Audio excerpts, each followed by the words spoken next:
समूह की रचना और महिमा को आप सबने सुना। यह महिमा और रचना बनी किसके कारण? तीर्थंकर भगवंत की तीर्थंकर प्रकृति के उदय के कारण। किस कारण से समूह बना और उसकी महिमा क्यों हुई? तीर्थंकर प्रकृति का उदय आया है, जिसके फलस्वरूप तीर्थंकर प्रकृति लोक कल्याण का विश्वव्यापी कार्य करती है। सामान्य मुनिजन अपना आत्म कल्याण करके मोक्ष पा सकते हैं, पर समूचे विश्व के कल्याण में निमित्त बने तो उसके लिए कुछ विशेष चाहिए।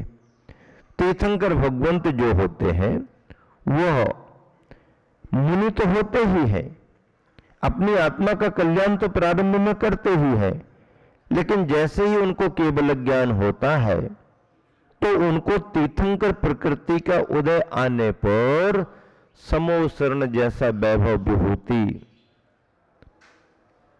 और जिस वैभव विभूति के कारण विश्वव्यापी लोक कल्याण के कार्य उनके द्वारा होते हैं। भगवान बनने पर कुछ करने की इच्छा उनके मन में नहीं आती।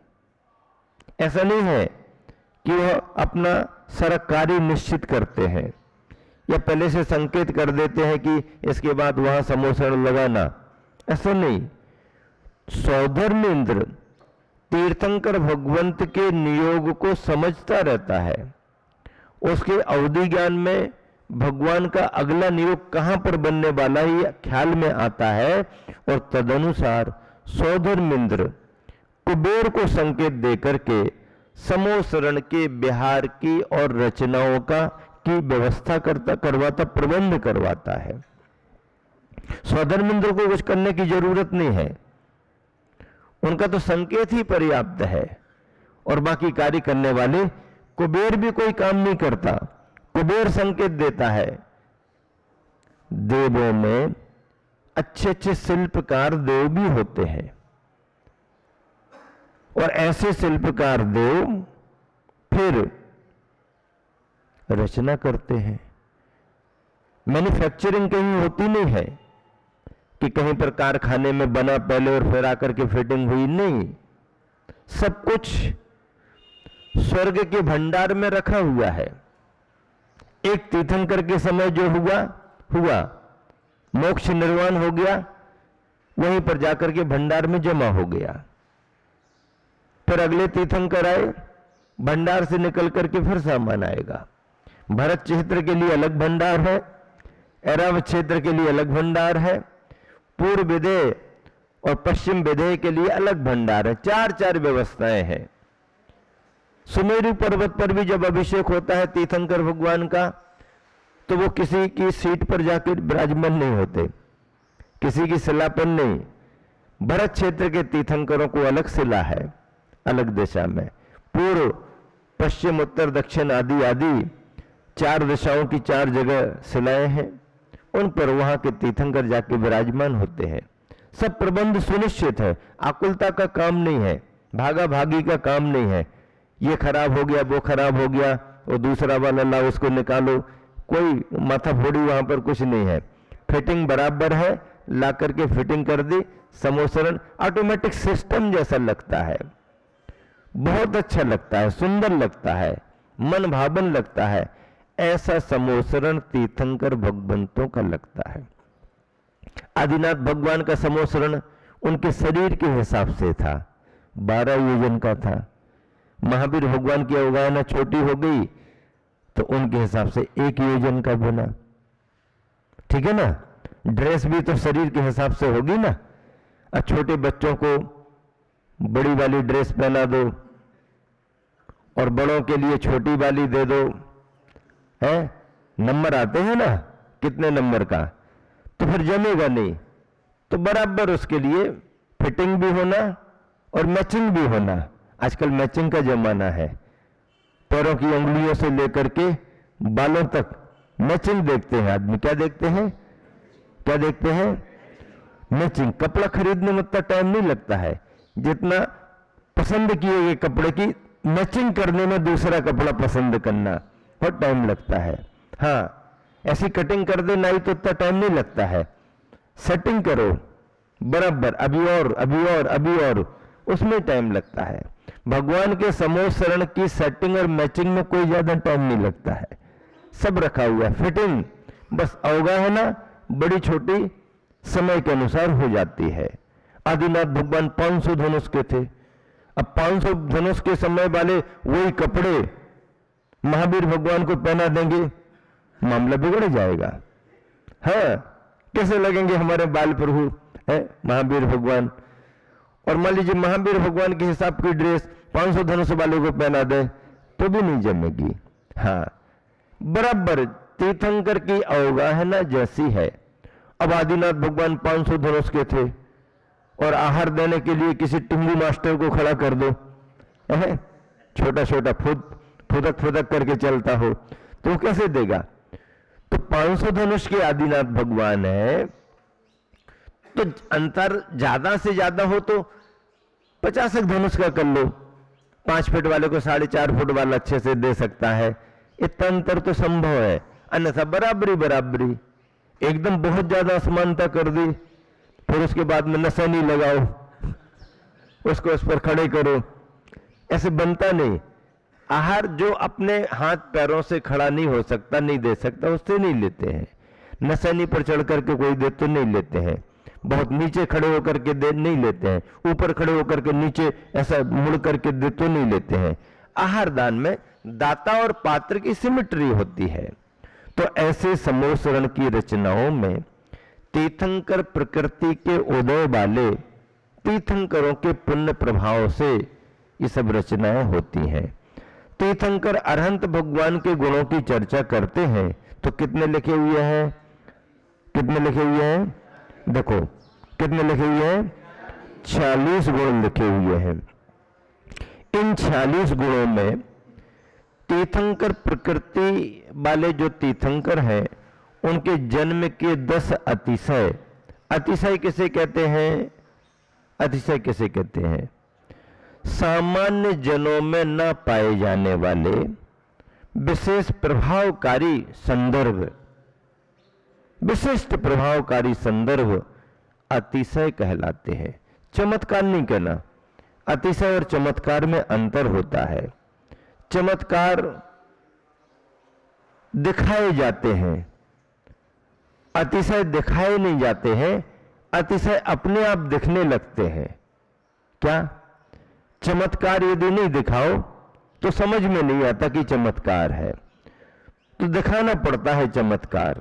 चमत्कारी होते हैं कई लोग, लेकिन अतिशय दिखाना नहीं पड़ते हैं, अतिशय अपने आप महसूस करने लगेंगे, आपको अंतर समझ में आने लगेगा, ये अतिशय है।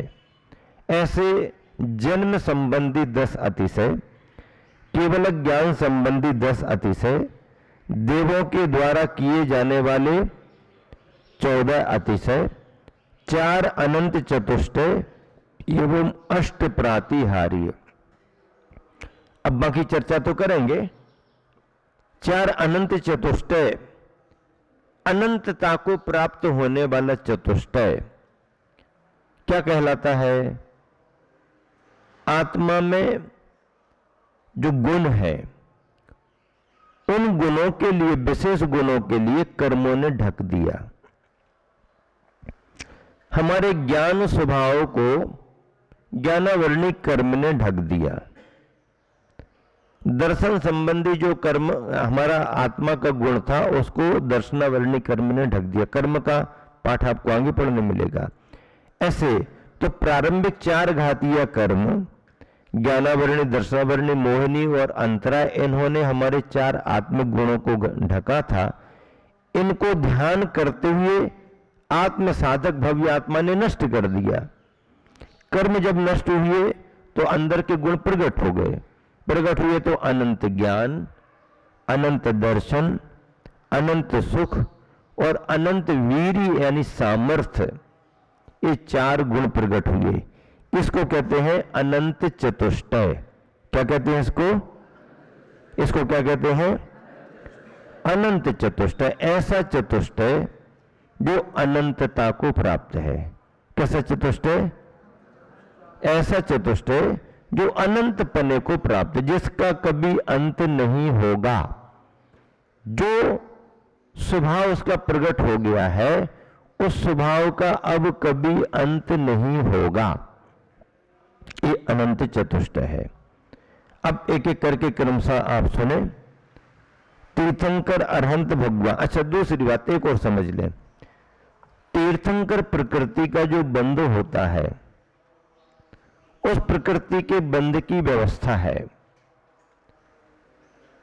भरत और ऐरावत क्षेत्र में जो तीर्थंकर होते हैं 24-24, इनकी व्यवस्था तीर्थंकर प्रकृति के बंधने की पूर्व भवों की है। विदेश क्षेत्र की व्यवस्था थोड़ी अलग है। समझ लें, जैसे आदिनाथ भगवान हुए, शेष तीर्थंकर भी सभी हुए।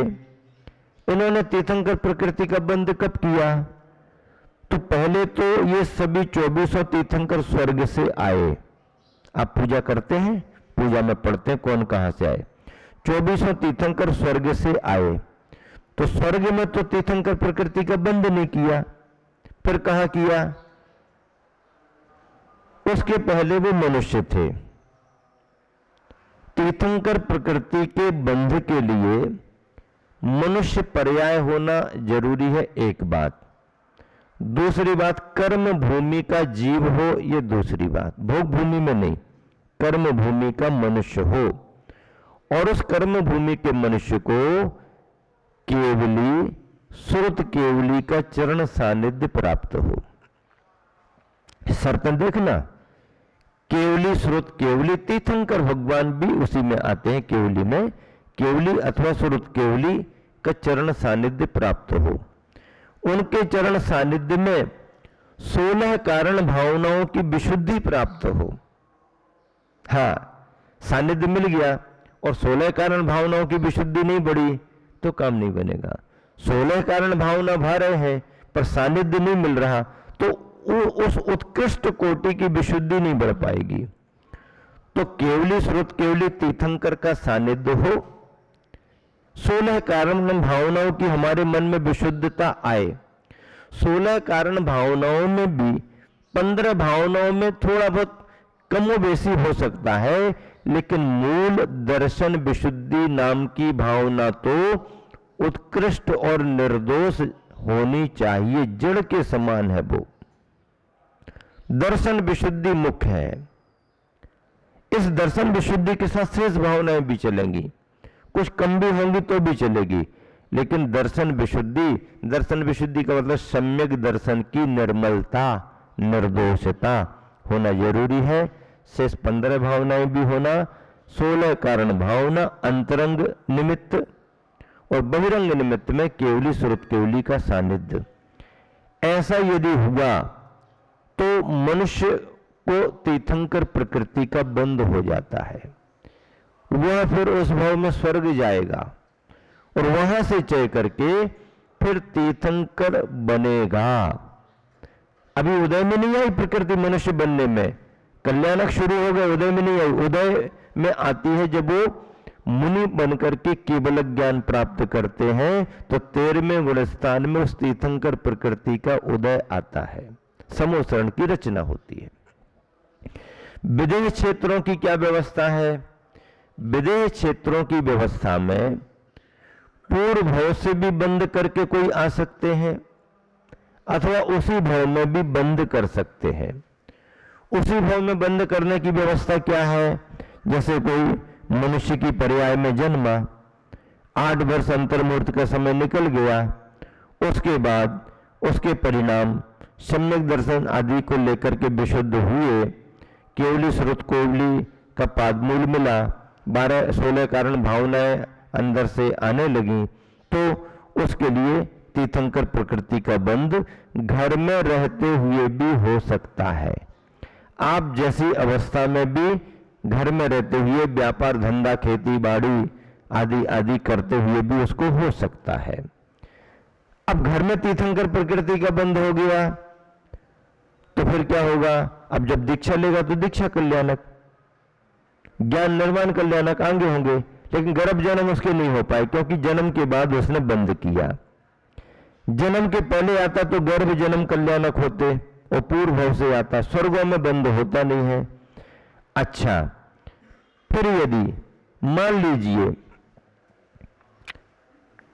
घर में रहते रहते बंद नहीं हुआ, मुनि दीक्षा ले ली, मुनि दीक्षा के बाद ऐसा योग बना, केवली सुरत केवली का सानिध्य मिला, 16 कारण भावनाओं की विशुद्धि बढ़ी, तो मुनि अवस्था में बंद हो जाएगा। अब मुनि अवस्था में बंद होगा तो दीक्षा कल्याणक भी नहीं मना पाए, क्योंकि मुनि बनने के बाद बंद हुआ। अब केवल 2 कल्याणक मनाए जाएंगे, ज्ञान और निर्वाण।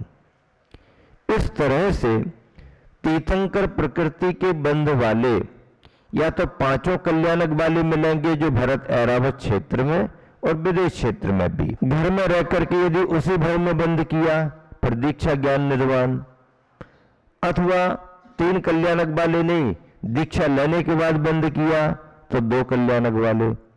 1 कल्याणक वाले भगवान तीर्थंकर नहीं मिलते।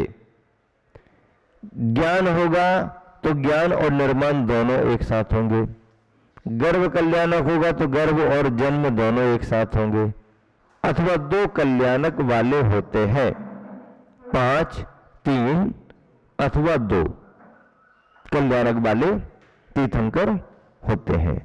भरत ऐरावत क्षेत्र में जो 24 हुई है उसमें 5 कल्याणक वाले हुए, और स्वर्ग में आने के पहले के भाव में मुनि बन करके उन्होंने तीर्थंकर प्रकृति का बंध किया।